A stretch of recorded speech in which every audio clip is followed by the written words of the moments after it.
is the mind is a threat recognition mechanism. Our minds have evolved to recognize threats. And until something is otherwise identified, it is a threat. That threat recognition mechanism manifests subtly in us from the very first moment that we're born, repeating what I call the mantra of stupidity. From the very moment we are born, our mind starts going, what is going to happen to me? What's going to happen to me? And this is our mantra. What's going to happen to me?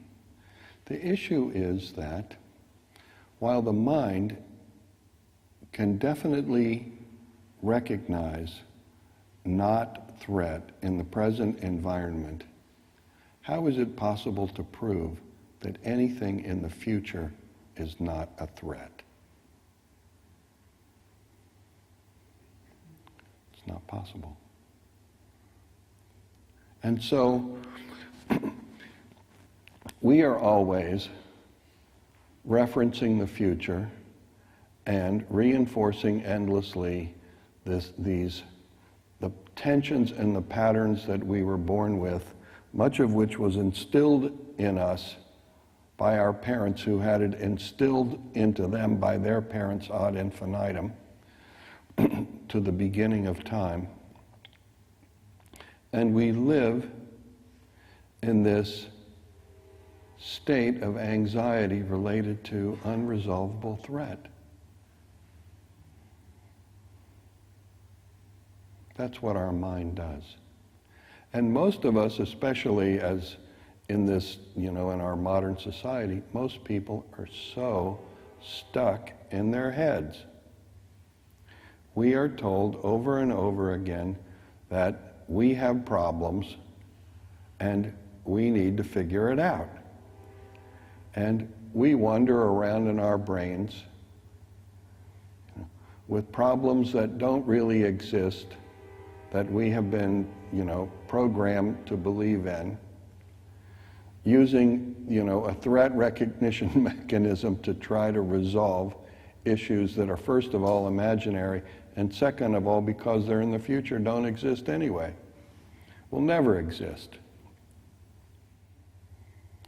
It's interesting to me that the antecedents, the earliest people who practiced as we practice and shared at least the practices and many of the ideas that we hold dear, these people thought, was their opinion, that the heart was actually the center of understanding in a human being, not the mind. In fact, the heart is a magnetic field that's 100,000 times stronger than the brain. To grow our hearts, first of all, to be able to feel our heart and to accept the presence of all the tensions and hardness that is present in our heart, and still holding that connection with our heart, with our breath, dissolve all those tensions and discover within ourselves a simple sweetness and beauty that we can begin to live from and be inspired by, is really an astonishing accomplishment that transforms us and everything about our experience of this world. In a way, our practice is incredibly simple. It's just about growing our hearts. We access other energy centers as well, because as we grow our hearts, our entire body, our entire mind, our entire energetic mechanism is going to be totally, completely changed. And the expanse of our magnetic field will also be completely changed. But the core of it is growing our hearts and deepening our understanding.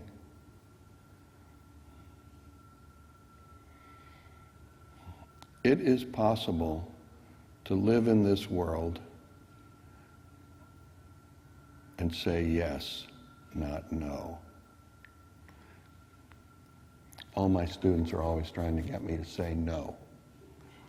And I can't say it, I'm just proving it right now, but I live in the world to say yes. I don't live in the world to say no. I want to say yes. Just say yes. It's so much more interesting and so much more alive and so much more celebratory of our existence to say yes. It so much more facilitates the expression of that which is truly simple and deeply rich and profound, that is ever present in our core, in our heart. Well, it gives me a rash to think about, and I have an allergy to thinking about, the corporatization of yoga and particularly mindfulness meditation. I just want to retch. Blech. There's something real in that, to pull our minds out of the future and out of our heads and become present in our bodies first, because if we're not present in our bodies, then we will never be present in our hearts. But to bring our attention out of our head and out of the future and out of our head and into our bodies and our hearts opens up dimensions of possibility that are really completely unimaginable. And in time, allows for an experience of beauty in this life that, transforms our world anyway into heaven. It also transforms the lives of any life that your life touches. This isn't so easy, it takes a lot of work. We're endlessly conditioned. I mean, we're a more conditioned, propagandized world than has ever existed, at least in this universe. And all of our intuitions are, based in defensive routines. All the media is teaching us constantly to be afraid. To be afraid of our neighbors, to be afraid of people who are different, to be afraid of our own bodies, to be afraid of our sexuality even. And what's more fundamental to being a human being than the experience of sexuality? I'm not going to go very far with that, but because I don't need to. But the thing is, it's like we get afraid. And so dealing with those fears by making the time every day to really love ourselves.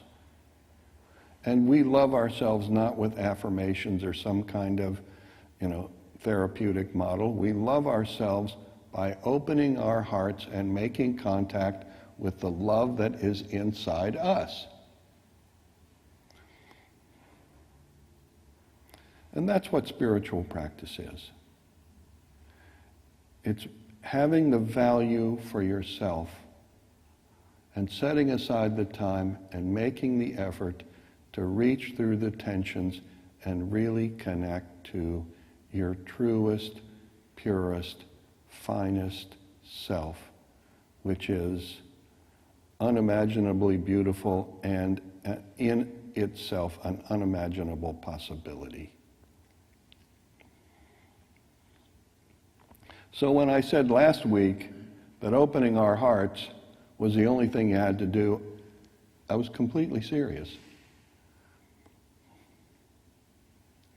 And if you've ever opened your heart once, if you've ever felt your heart open once, you can open it forever.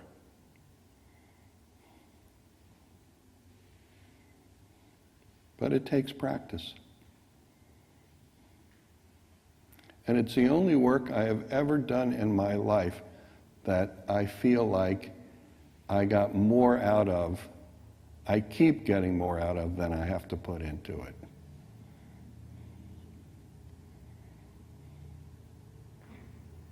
All other work involves marginal return.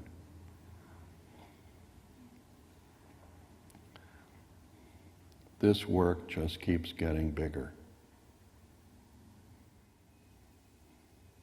So let's stop screwing around and just do it. Namaste.